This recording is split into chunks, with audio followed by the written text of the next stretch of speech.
वर्ष 2019 में सुखेत रियासत के संस्थापक बीरसेन के छोटे भाई गिरिसेन ने क्योंयल की स्थापना की। हतेंद्र सेन क्योंथल का अंतिम शासक था। वर्ष 1952 में भोजदेव ने कुनिहार की स्थापना की। उल्लेखनीय है कि भोजदेव जम्मू से हिमाचल आया था। राव हरदेव सिंह कुनिहार का अंतिम शासक था। वर्ष 2006 में महलों की स्थापना हरिचंद ने की थी। उल्लेखनीय है कि हरिचंद अयोध्या, उत्तर प्रदेश से तीर्थ यात्रा के लिए यहाँ आया था और इस क्षेत्र की सुंदरता से मुग्ध होकर इसे जीतकर यहीं रहने लगा। हरिचंद ने अपनी राजधानी पट्टा में बनाई थी। नरेंद्र चंद महलों का अंतिम शासक था। पेजा की स्थापना मैदानों से भागकर आए राजकुमार डोलपाल गर्वचंद ने ईसी 350 ई में की थी। लक्ष्मीचंद बेजा का अंतिम शासक था। बाधल और बघाट रियासतों की स्थापना ई में दो पंवार राजपूत राजकुमारों क्रमशः अजयदेव और उसके भाई विजयदेव ने की थी।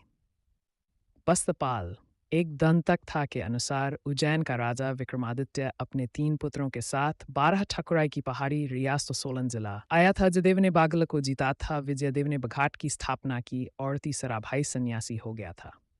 इस 12वीं शताब्दी में भज्जी और कोटी रियासत की स्थापना ऊना जिला में कुटलहर के राजाराम पाल के दूसरे और तीसरे पुत्र द्वारा की गया जाता है। चारू ने भज्जी था चंद ने कोटी रियासत की स्थापना की थी।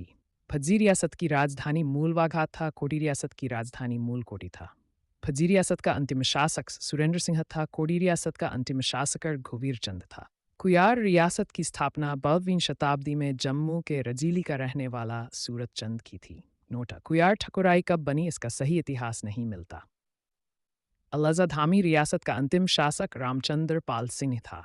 कृष्णचंद कुथार ठकुराई का अंतिम शासक था। धामी रियासत की स्थापना एक चौहान साहसिक गोविंद पाल ने ठूटह ई में की थी। हिंडोस 40 में स्थापित मंगल रियासत का संस्थापक अत्रि राजपूत मंगल चंद था जो मेवाड़ से आया था। 18 ठाकुराइयों का स्थान सतलुज, पब्बर और टोंस नदियों का ऊपरी भाग था। 18 ठाकुराइयों के नाम निम्नलिखित हैं: मन, जुब्बल, दीव, सरी, रवीनगढ़, चुरुथ, चौर, बलसन। 5 कुमार सेन, 6 खनैती, 7 देलाथ, करंगल, 9 कोटखाई कोटगढ़, डेथ, रतेश, इनेविड, खुंड, 12 मधान, ठियोग, पोर्टी दरखोटी, फिंजीन, थरोच, 16 डारी, संगरी, सांगरी तथा दीपनाथ, डोडरा कांवाड़।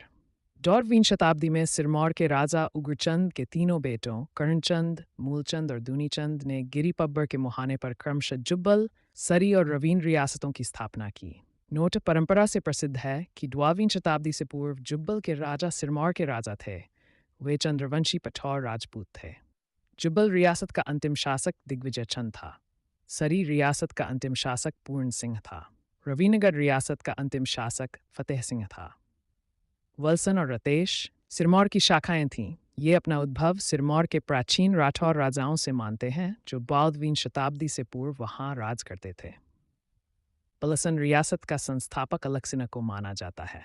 पलसन का अंतिम शासक रणबहादुर सिंह था। रतेश रियासत का संस्थापक रायसिंह था जो कि राजा कर्म सिंह का भाई था। रतेश रियासत का अंतिम राजा शमशेर सिंह था। पेड़, मधान और ठियोग का उद्भव 17वीं शताब्दी में हुआ था। उल्लेखनीय है कि ये सारी शताब्दी रियासतें ऊपरी गिरी घाटी में शिमला जिले में हैं। जयपुर का चंदेल राजा बद्रीनाथ के 4 पुत्र थे, जिनमें से 3 पुत्रों ने क्रमशः जजियान सिंह ने धुंड, दूसरे पुत्र ने मधान तथा जयचंद ने जो सबसे बड़ा था ठियोग रियासत की स्थापना की। पुंड रियासत का अंतिम शासक रणजीत सिंह था। मधान रियासत का अंतिम शासक देवेंद्र चंद था। ठियोग रियासत का अंतिम शासक कृष्णचंद था। 11वीं शताब्दी में कुमारसेन, खनैती, देलात, करंगल और कोटगढ़ का उद्भव एक साथ हुआ। सिरठेन ई में कीर्त सिंह ने शासक विशादर सिंह था। कुमारसेन रियासत की स्थापना की। इस रियासत का अंतिम कीर्त सिंह ने करंगल का प्रदेश अपने छोटे भाई को दे दिया जो वहां का शासक बना। देलाय रियासत की स्थापना ठादजुई में प्रीति सिंह कीर्त सिंह का भाई ने की थी। इस रियासत का अंतिम शासक शेर सिंह था। ह्यू सोर्डी के आसपास सबीरचंद और जयसिंह ने कोटखाई कोटगढ़ रियासत की स्थापना की। उल्लेखनीय है कि भगवान सिंह इस रियासत का अंतिम शासक था।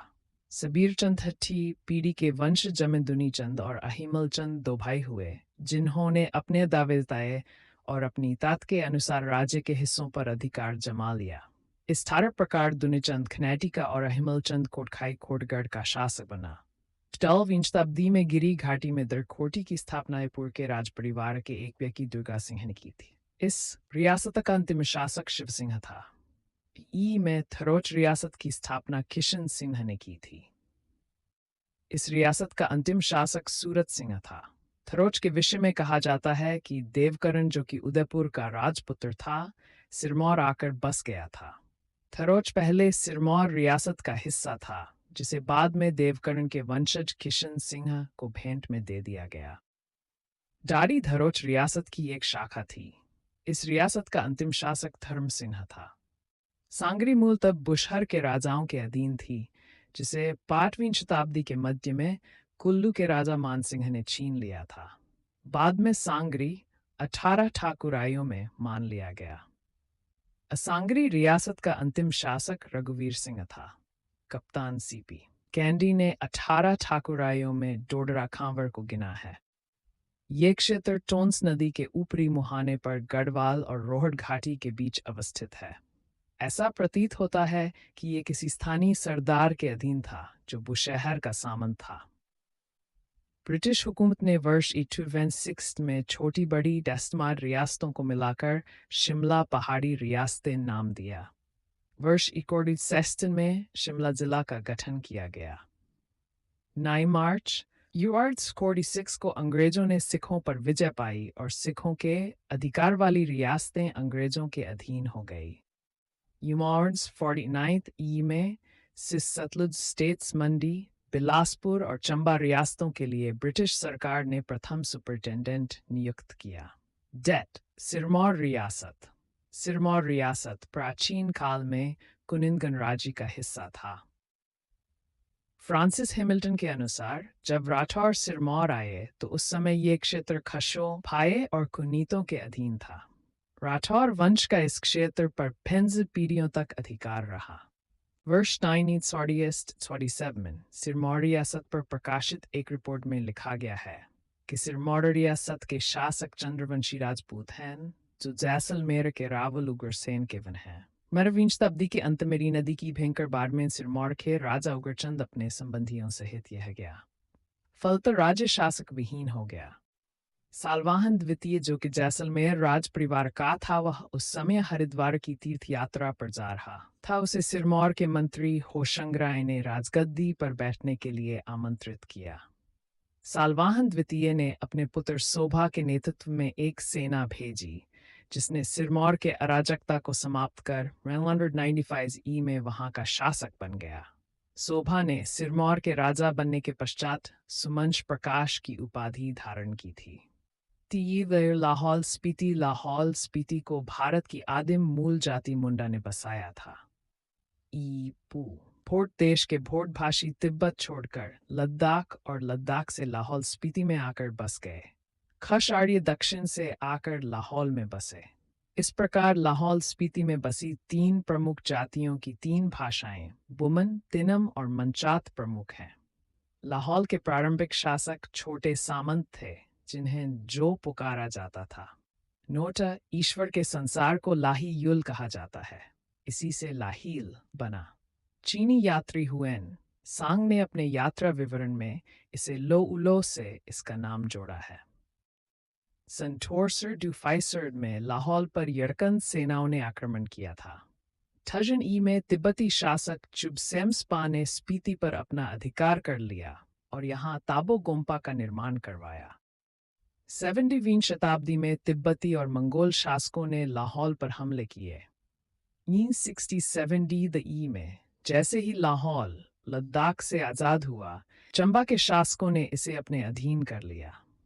तत्पश्चात क्षेत्र चंबा लाहौल कहलाने लगा। 6 मेंकुल्लू के राजा ने स्पीति जीतकर संधु और रूपिन किलों का निर्माण करवाया। कालांतर में कुल्लू के राजा विदय सिंह ने लाहौल को चंबा से छीनकर कुल्लू में मिला दिया। वर्ष 860 में लाहौल पर सिखों का अधिकार हो गया। चंबा था कुल्लू के शासकों द्वारा लाहौल पर बार बार आक्रमणों से वर्ष 1867 लाहौल चंबा लाहौल और ब्रिटिश लाहौल में बांट गया। वर्ष इंडियन मिशन ने केलंग में लाहौल का मुख्यालय स्थापित किया। रलभूमि के नाम से मशहूर स्पीति पर्सन सुप्रडी 650 में हिंदू राजवंश के राजेंद्र सेन और समुद्र सेन का शासन रहा। उल्लेखनीय है कि निर्मड के ताम्रपत्र से इसकी पुष्टि होती है। यंत्री में यूरोपीय यात्री मोनोक्राफ्ट स्पीति आया था। वर्ष 1846 में जम्मू के राजा गुलाब सिंह का स्पीति पर नियंत्रण हो गया। वर्ष 1883 में नोनो समुदाय ने स्पीति को अपनी जागीर बना ली। वर्ष 1948 में स्पीति में एक तहसील खोली गई। 3 अगस्त 1947 को स्वतंत्रता के पश्चात लाहौल स्पीति पंजाब सरकार के अधीन रहा। वर्ष 1960 में पंजाब सरकार ने लाहौल स्पीति को जिला बनाकर इसका मुख्यालय केलंग में बनाया तथा स्पीति को उपमंडल बनाकर उसका मुख्यालय खाजा में स्थापित किया। 1 सितंबर 1966 को पंजाब पुनर्गठन पर लाहौल स्पीति पंजाब से हिमाचल प्रदेश को हस्तांतरित हुआ।